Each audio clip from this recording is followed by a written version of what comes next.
Hello everyone, आप सभी लोगों का एक बार फिर से आपके अपने ही YouTube channel massive skill mechanical में स्वागत है। आज के इस वीडियो में मैं आप सभी लोगों को टॉप 10 थ्योरी ऑफ मशीन यानी कि टॉम के इम्पॉर्टेंट ऑब्जेक्टिव क्वेश्चन और उसके आंसर डिस्कस करूंगा, जो कि आपके आगे आने वाले किसी भी कम्पिटिटिव एग्जाम के लिए काफ़ी ज़्यादा इंपॉर्टेंट है। ठीक है, तो चलिए फिर बिना किसी देरी के शुरू करते हैं। और वीडियो शुरू करने से पहले मैं आपको बता दूं कि अगर आपको इस वीडियो का फ्री में पीडीएफ चाहिए तो आप उसके लिए हमारे टेलीग्राम ग्रुप को ज्वाइन कर सकते हैं। और हमारे टेलीग्राम ग्रुप को ज्वाइन करने का जो लिंक है वो आपको इसी वीडियो के डिस्क्रिप्शन बॉक्स में मिल जाएगा। तो हमारा क्वेश्चन नंबर फर्स्ट है कि porter governor is a pendulum type governor, dead weight governor, spring loaded governor या इनर्शिया गवर्नर। तो ये आपका पोर्टर गवर्नर है, कुछ इस तरह दिखता है पोर्टर गवर्नर। जहाँ तक बात करें पेंडुलम टाइप गवर्नर की तो वो होता है आपका वाट गवर्नर। ठीक है, वाट गवर्नर को क्या बोलते हैं? आपका पेंडुलम टाइप गवर्नर बोलते हैं। तो पोर्टर गवर्नर में आपको कोई वेट दिख रहा है क्या? कहीं पर भी कोई वेट ऐड है? नहीं है, तो वो क्या है? आपका डेड वेट गवर्नर है, यानी कि option number B is a correct answer. ये आपका पोर्टर गवर्नर है। ठीक है, ये आपका मेन आर्म है, ये स्पिंडल जिसको बोलते हैं, जो कि मूव होता है, रोटेट होता है। ये स्पिंडल रोटेट होता है। ये पाइवट है जिसमें जो दोनों आपके बॉल्स है वो आपका आर्म जो है कनेक्ट होता है, ये पाइवट है। ये आपका आर्म है। ठीक है, और ये आपका दोनों साइड में बॉल्स है। ठीक है, ये कनेक्टिंग रॉड के थ्रू एक दूसरे से कनेक्ट रहता है नीचे साइड में स्लीव से। तो जब ये आपका स्पिंडल रोटेट होता है तो साथ में स्लीव भी रोटेट होता है। ठीक है, कुछ इस तरह जब रोटेट होता है तो उस हिसाब से फिर बॉल जो है आगे की तरफ रोटेट होता है। अगले क्वेश्चन में चलते हैं कि क्वेश्चन नंबर 2 है कि when the element of a pair are kept in contact by the action of external force, यानी कि किसी भी एलिमेंट ऑफ पेयर को अगर एक्सटर्नल फोर्स से कांटेक्ट में रखते हैं तो उस पेयर को क्या बोलेंगे? Lower pair, higher pair, self close pair या फोर्स क्लोज पेयर। तो उस पेयर को बोलेंगे फोर्स क्लोज पेयर, यानी कि अगर एक्सटर्नल फोर्स लगा रहा है मतलब फोर्स क्लोज पेयर। तो option number D is a correct answer. Question number 3 में चलते हैं कि the centrifugal tension in belt increase power transmitted, decrease power transmitted, have no effect on power transmitted या increase power transmitted up to a certain speed and then decrease. तो centrifugal tension जो है वो belt पे, उसका power transmitted पे कोई भी फर्क नहीं पड़ता है, या पावर ट्रांसमिशन पे कुछ भी फर्क नहीं पड़ता है। तो option number C is a correct answer. Question number 4 में चलते हैं कि इन अ 4 बार चैन और quadric circle chain each of the 4 pair is a turning pair, 1 is a turning pair and 3 are sliding pair, 2 are turning pair and 2 are sliding pair, 3 are turning pair and 1 in sliding pair. तो 4 bar चैन जो होता है उसमें चारों के चारों pair जो है वो आपके टर्निंग पेयर कहलाते हैं, यानी कि option number A is a correct answer.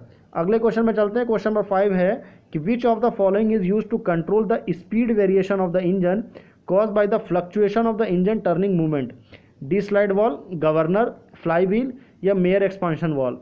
तो जो आपका स्पीड वेरिएशन जो होता है वो किसकी वजह से होता है? वो होता है आपका फ्लाई व्हील की वजह से, इंजन का फ्लाई व्हील। तो ये फ्लाई व्हील का कंस्ट्रक्शन है, ये फ्लाई व्हील इस तरह दिखता है। आप इसका स्क्रीनशॉट लेकर के बाद में जूम करके भी इसको देख सकते हैं। ठीक है, अगले क्वेश्चन में चलते हैं। क्वेश्चन नंबर 6 है, ये भी काफ़ी ज़्यादा इंपॉर्टेंट का क्वेश्चन है कि Hartnell governor is a dead weight governor, pendulum type governor, spring loaded governor या इनर्शिया गवर्नर। तो मैं आपको पहले ही बता चुका हूँ कि डेड वेट गवर्नर कौन था? वो था आपका पोर्टर गवर्नर। ठीक है, डेड वेट आपको बताया ना इसी वीडियो में। पेंडुलम टाइप गवर्नर कौन सा है? वो है आपका वाट गवर्नर। ठीक है, तो बचा क्या क्या? स्प्रिंग लोडेड और इनर्शिया। तो यहाँ पर आपको स्प्रिंग दिख रहा है क्या? हाँ बिल्कुल, ये देखिए यहाँ पर दिया है ना स्प्रिंग, ये जो है ये स्प्रिंग है। तो स्प्रिंग है मतलब ये हार्टल गवर्नर जो है वो आपका स्प्रिंग लोडेड गवर्नर है। ये बिल्कुल सेम रहता है, इस स्प्रिंग को एडजस्ट करने के लिए ऊपर में नट दिया हुआ है, बाकी सेम आपका फ्रेम है, ये आपका रोलर्स है, स्लीव है और स्पिंडल है। सेम जैसा गवर्नर काम करता है, सेम फंक्शन है, बस इसमें एक नट और एक स्प्रिंग ऐड कर दिया है, इसलिए इसको हार्टनेल गवर्नर बोलते हैं। क्वेश्चन नंबर 7 है कि frequency of vibration is usually express in number of cycle per hour, number of cycle per minute, number of cycle per second या नन ऑफ दिस। तो फ्रीक्वेंसी ऑफ वाइब्रेशन जो होता है वो एक्सप्रेस करते हैं number of cycle per second से, यानी कि option number C is a correct answer. Question number 8 में चलते हैं कि the relation between number of pairs P forming a kinematic chain and the number of link is. तो L is equal to क्या होता है? इसका फॉर्मूला क्या है? 2p minus 4। तो option number C is a correct answer. अगले question में चलते हैं। क्वेश्चन नंबर 9 है कि the cam follower generally used in aircraft engine. Aircraft में कौन सा वाला कैम फॉलोवर यूज़ होता है? एयरक्राफ्ट या एरोप्लेन जिसको बोलते हैं, उसमें एक कोई ना कोई कैम फॉलोवर यूज़ होता है किसी भी मूविंग एलिमेंट में।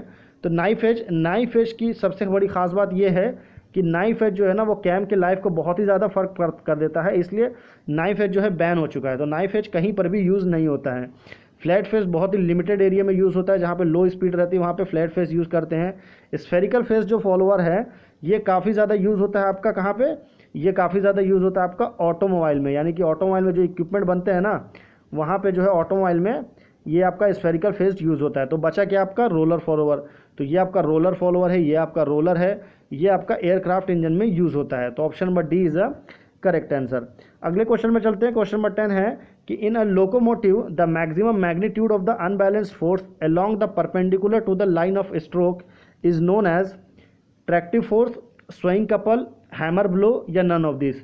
तो लोकोमोटिव में जो maximum magnitude of unbalanced force होता है वो होता है आपका हैमर ब्लो की वजह से, यानी कि option number C is the correct answer. ये आपका हैमर ब्लो का एग्जांपल है, ये आपका व्हील्स की वजह में यहाँ पे हैमर ब्लो होता है, ठीक है। तो ये आपको दिखाया गया है डायग्राम में भी। लास्ट क्वेश्चन है क्यू फॉर यू, यानी कि क्वेश्चन फॉर यू। इस क्वेश्चन का राइट आंसर आप मुझे नीचे कमेंट करके बताएंगे, ठीक है। क्वेश्चन क्या है कि for low and moderate speed engine the cam follower should move with uniform velocity, simple harmonic motion, uniform acceleration and retardation and cycloidal motion. तो ये 4 ऑप्शन है, 4 में से राइट आंसर कौन सा है ये आप मुझे नीचे कमेंट करके बताइए। तो अगर आपको वीडियो पसंद आया तो प्लीज़ हमारे वीडियो को लाइक करें, शेयर करें और हमारे चैनल को ज़रूर सब्सक्राइब कर लें ताकि आगे आने वाले इंपॉर्टेंट वीडियोस आप बिल्कुल भी मिस ना करें। और यहाँ पे मैंने आपके लिए आंसर का लिस्ट भी लेके आया हूँ ताकि अगर आपको बाद में पीडीएफ को डाउनलोड करके फ्यूचर में